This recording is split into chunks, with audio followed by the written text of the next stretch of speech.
Bonjour à tous, ici Ananda Dubé-Gauthier, coordonnatrice au Claque Métis.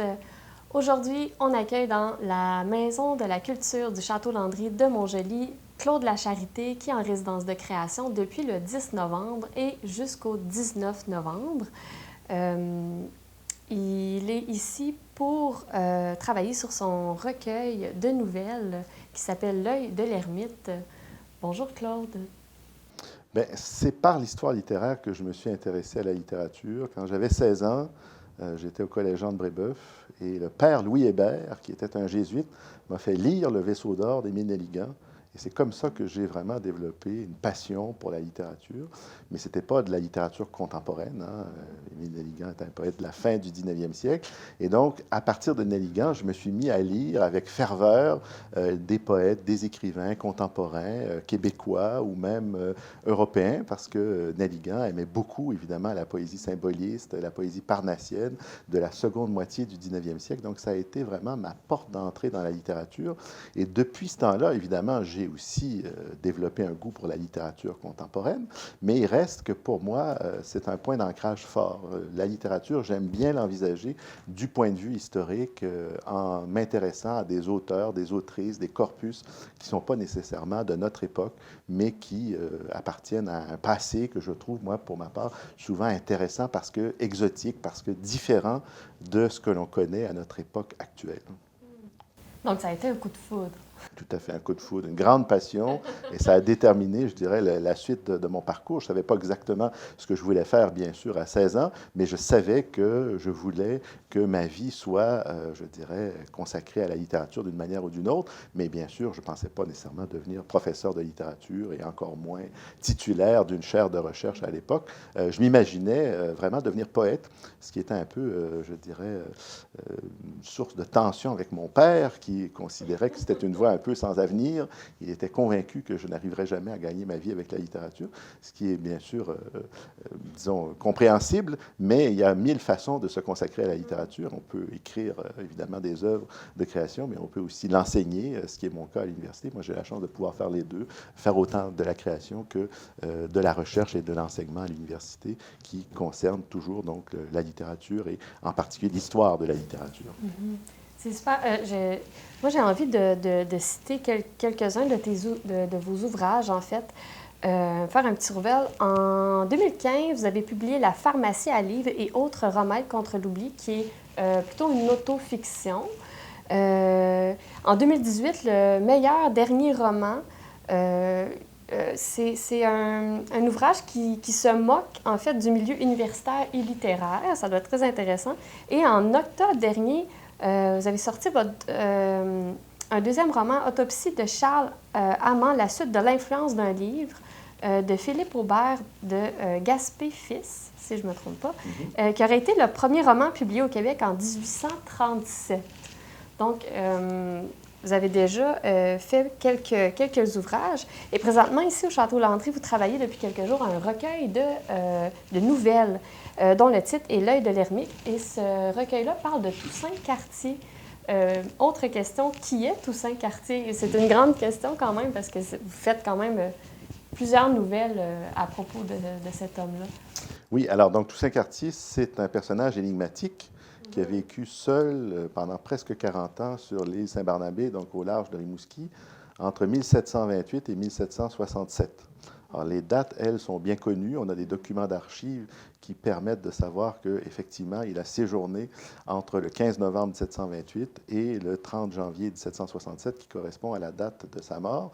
Mais c'est un personnage énigmatique parce qu'on ne sait pas pourquoi il a décidé de se retirer ainsi dans la solitude pendant presque 40 ans. Et ce qui est fascinant avec ce personnage-là, c'est qu'en réalité, il a nourri l'imaginaire collectif de Rimouski, de toute la région, je pense aussi, mais également d'un certain nombre d'écrivains, d'ecclésiastiques, de poètes, de chansonniers, même de romancières. La première à mettre en scène le personnage de Toussaint Cartier dans un roman, c'est une écrivaine anglaise qui s'appelle Frances Brooke. Elle publie un roman qui s'intitule L'histoire d'Émilie Montagu en 1769, donc 2 ans seulement après la mort de l'ermite. Et elle imagine que l'ermite a décidé de se retirer dans la solitude parce qu'il avait perdu l'amour de sa vie, la jeune Louisa qu'il avait épousée en Bretagne, en ayant ayant le projet finalement de refaire sa vie avec elle dans le Nouveau Monde. Mais malheureusement, en arrivant au large de Rimouski, le navire sombre et tout le monde meurt, sauf Toussaint Cartier, qui récupère le corps de sa bien-aimée, qui l'enterre sur l'île Saint-Barnabé et qui décide donc d'attendre que la mort lui permette de la retrouver dans l'au-delà. Donc ça, c'est vraiment fascinant parce qu'elle est la première, mais elle n'est pas la dernière. Hein. Jusqu'à nos jours, en fait, il y a d'innombrables versions qui ont été proposées de l'ermite et c'est toujours des versions qui sont beaucoup plus littéraires qu'historiques. Et c'est ça, moi, qui m'intéresse dans ce personnage-là, c'est-à-dire un personnage historique qui a réellement existé, mais qu'on arrive à expliquer uniquement en utilisant la fiction littéraire. C'est un peu ce que je cherche moi aussi à faire dans mon recueil de nouvelles. Comment vous est venue l'idée de faire un recueil de nouvelles sur Toussaint Cartier? Parce que c'est pas... il était sur l'île Saint-Barnabé au large comme ça. Il est dans l'imaginaire de la plupart des Rimouskois, mais comment c'est arrivé cette idée? Bien, en fait, moi, ce que je voulais, c'était essayer d'en parler sans nécessairement épuiser son mystère. C'est ça la grande difficulté, je pense, à propos de l'ermite, c'est-à-dire qu'à chaque fois qu'on parle de lui, on a tendance à vouloir donner l'explication qui serait la seule bonne, la seule valable ou valide. Et quand on donne une seule explication, en général, on finit par dissiper le mystère autour du personnage. Donc, j'ai tenté, ça fait 20 ans maintenant que je m'intéresse à l'ermite, depuis mon arrivée à Rimouski en 2002, et en fait, j'ai écrit différentes versions. Alors, j'ai commencé par une nouvelle que j'ai finalement décidé de ne pas retenir. J'ai commencé un premier roman que j'ai aussi laissé de côté, un deuxième roman qui dort dans le fond d'un tiroir. Et en fait, je me suis aperçu que la seule façon de parler de façon intéressante de l'ermite, c'était en multipliant les points de vue à son sujet.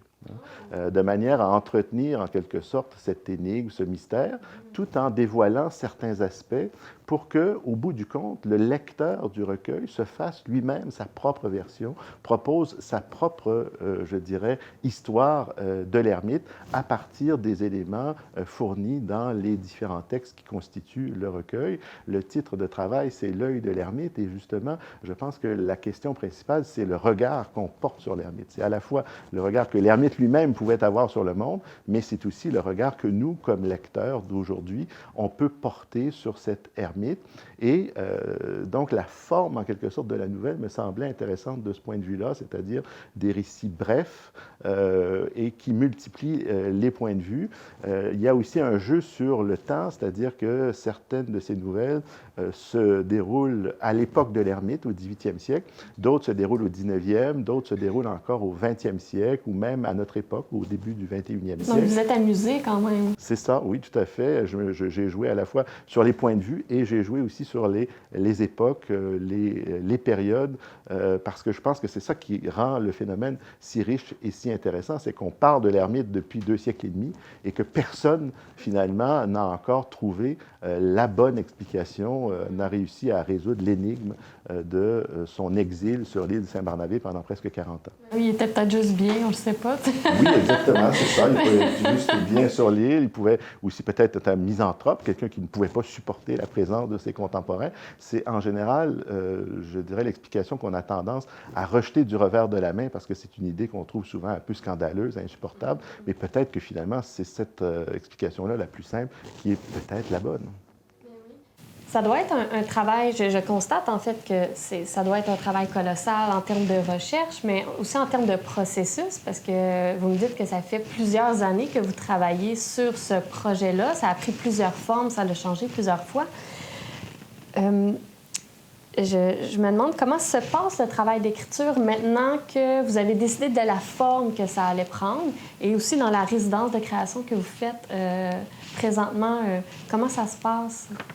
Oui, alors en fait, là, cette résidence est très précieuse parce qu'elle me permet justement de me consacrer à ce projet-là de façon, je dirais, presque à temps plein là, pendant 10 jours. C'est un luxe qu'on peut difficilement s'offrir normalement parce qu'on est toujours rattrapé par toutes sortes d'exigences, notamment dans mon cas universitaire, administrative, liées à mon travail de professeur d'université. Donc, simplement le fait de pouvoir relire tout ce que j'ai écrit à tête reposée et de me poser des questions sur, par exemple, l'ordre des textes, ça, vraiment, c'est extrêmement précieux et ça ne peut se faire, je pense, qu'en étant entièrement consacré au projet de de manière continue sur plusieurs jours et des journées entières. Donc là, déjà, j'ai vu apparaître depuis le début de ma résidence le 10 novembre un certain nombre de points là, qui sont très évidents, que je ne voyais pas avant, parce que je n'avais pas eu la chance justement de relire tout ce que j'avais écrit dans l'ordre que j'ai adopté. Alors, il m'apparaît là, évident qu'il y a des textes qui manquent, par exemple, il y a des textes qui ne sont pas placés au bon endroit.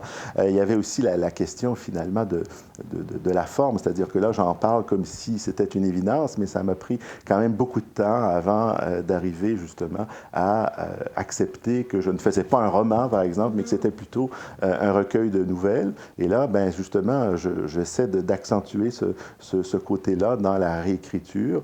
Et voilà, j'ai vu aussi des textes qui manquaient. Donc, si tout va bien, d'ici la fin de la résidence, je devrais avoir à peu près une quarantaine de textes courts qui constitueront donc ce recueil, L'œil de l'ermite.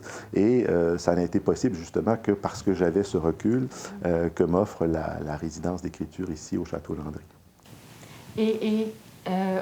Du point de vue de l'auteur que tu es et de l'écrivain, en quoi la résidence que tu es en train de faire présentement approfondit ta pratique?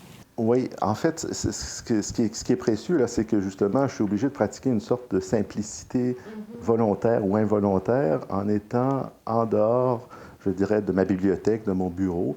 Je n'ai avec moi que mon manuscrit, mon ordinateur, et j'essaie de travailler justement uniquement sur la matière textuelle sans avoir la possibilité de me replonger dans des archives, dans des textes ou dans d'autres livres, parce qu'évidemment, dans ma pratique d'écriture, j'aime beaucoup multiplier les références, les clins d'œil à des œuvres marquantes, que ce soit des œuvres qui parlent de l'ermite ou d'autres textes littéraires qui m'habitent. Là, je suis obligé, au fond, de faire une sorte de travail d'ascèse, de laisser tout ça de côté pour uniquement me concentrer sur le texte que je suis en train de produire. Et ça, bien évidemment, c'est pas naturel chez moi. Il faut que je force ma nature. Et en étant justement en dehors de mon bureau, en dehors de ma bibliothèque, ben j'ai pas d'autre choix que de travailler de manière, je dirais, comment dirais-je, ascétique, c'est-à-dire en faisant abstraction de tout le luxe que j'ai habituellement en travaillant dans mon propre bureau.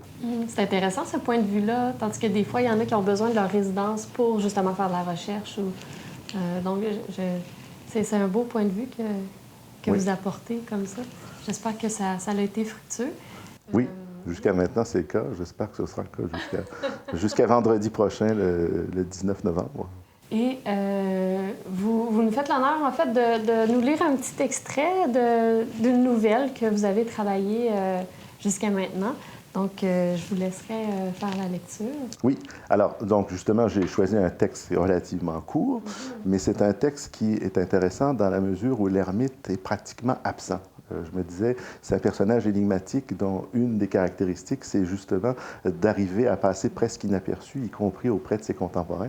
Et c'est sur, je dirais, ce plan-là que ce texte, je dirais, cherche à jouer. Donc, le titre, c'est No Man's Land, et j'ai mis donc une petite citation au début du texte. Où ils ont fait un désert, ils disent qu'ils ont fait la paix, Tacite. 26 juillet 1747. Le marquis de Beauharnois tentait de réparer les pots cassés depuis la perte de Louisbourg. La Nouvelle-France avait perdu la maîtrise du golfe du Saint-Laurent. Sa frontière orientale, qui se confondait auparavant avec l'Acadie, était désormais fixée à l'île Saint-Barnabé. Et le gouverneur entendait la défendre coûte que coûte, quitte à faire de l'île une zone franche, un espace neutre où négocier avec l'ennemi. La guerre du roi Georges lui pesait de plus en plus et il sentait qu'il perdait la main. Non seulement toute l'Acadie allait lui échapper, mais les nations autochtones qui avaient naguère permis aux Français de tenir la dragée haute aux Anglais en Amérique étaient toutes en train de changer de camp, à l'exception des Iroquois qui, seuls de la Confédération des 6 nations, avaient décidé de rester neutres. Avant son rappel à Paris, le gouverneur de la Nouvelle-France souhaitait rapatrier le plus de prisonniers français aux mains des 13 colonies et cherchait à négocier avec William Shirley, le gouverneur du Massachusetts. Aussi lui écrivit-il de Québec une lettre pour fixer les conditions d'un échange et le modus operandi. Ne soyez pas surpris des ordres que j'ai donnés de ne laisser monter les bateaux dans le fleuve Saint-Laurent que jusqu'à l'île Saint-Barnabé, d'où une chaloupe se rendrait à bord avec un officier auquel le capitaine remettrait vos dépêches qui me seront envoyées par la poste. À la réception de vos lettres, je ferai partir aussitôt les prisonniers qui pourront se trouver ici et l'échange se fera à Saint-Barnabé. Pour autant que l'on sache, jamais aucun échange de prisonniers n'eut lieu.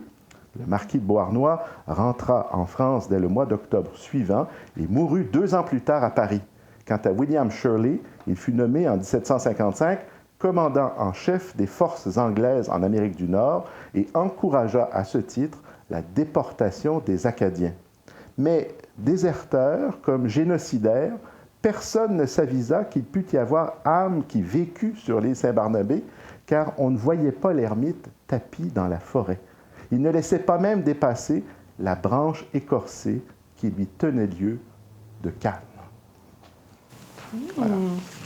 Donc l'ermite apparaît juste à la fin, et il est présent justement par son absence, parce que personne ne le voit, et ça c'est quand même assez frappant. Je dirais l'extrait de lettres du marquis de Beauharnois que je cite est un document d'archives. Alors tout le texte autour est évidemment une création, une fiction littéraire, mais j'ai quand même utilisé une véritable archive, hein, et donc on sent bien que pour le marquis de Beauharnois, l'île Saint-Barnabé c'est pratiquement une île déserte. Hein. Il n'est pas du tout conscient qu'il y a un personnage qui vit là en permanence et qui est donc notre ermite Toussaint Cartier. Ça m'apparaît intéressant. C'est très révélateur justement du fait que c'est un personnage qui arrive à être presque, je dirais, furtif, à passer inaperçu. Hein. C'est vraiment un arbre dans la forêt, en quelque sorte, et personne, je dirais, ne perçoit sa présence.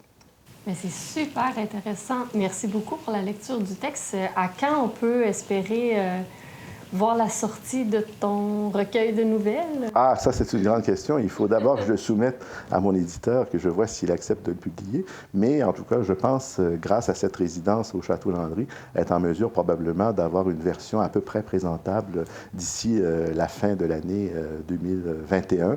Et donc, si effectivement j'arrive à un résultat concluant, bien, je pourrai ensuite le soumettre à mon éditeur d'ici la fin de l'année probablement. Merci beaucoup de nous avoir lu cet extrait de texte, Claude. On vous souhaite en fait une belle continuité dans votre résidence de création. Et l'équipe du TLAC Métis remercie chaleureusement l'équipe de la télévision communautaire de la Métis, la librairie Liboukou et l'Alphabet pour sa précieuse collaboration. Et on se dit à la prochaine pour une nouvelle entrevue dans la Tourelle.